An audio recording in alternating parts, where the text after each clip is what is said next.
Germany agrees to produce howitzers for Ukraine to arrive in 2.5 years after several weeks of hesitation. The German government granted Ukraine's request for additional artillery weapons. As Ukrinform reports with reference to Die Welt, Kyiv asked for the delivery of howitzers in mid-July.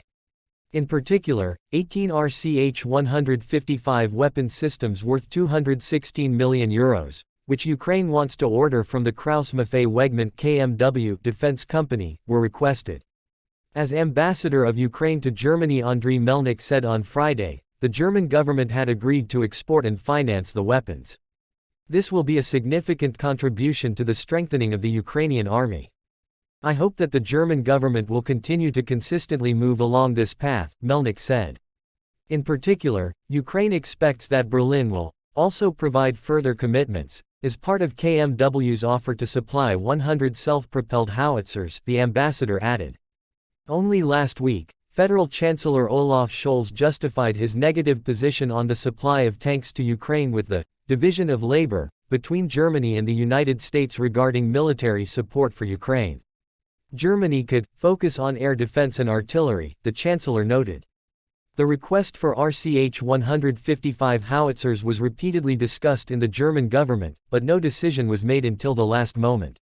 According to the manufacturer's proposal, which also includes training and the provision of spare parts, the first RCH-155 howitzers will be ready for shipment in no earlier than 30 months. According to Ukrainian sources, KMW did not want to start production until there was a clear signal from the German government that the weapons could be exported to Ukraine. RCH-155 has a 2,000 self-propelled howitzer mounted on an 8-wheeled Boxer armored fighting vehicle. Germany has already delivered 10 such self-propelled howitzers to Ukraine. On Thursday, Germany announced that it would send 2 more Mars multiple launch rocket systems and ammunition to Ukraine.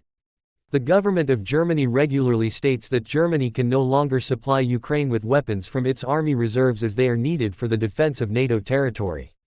NATO Secretary-General Jens Stoltenberg, however, made it clear that he did not differentiate between Ukraine and the alliance's territory.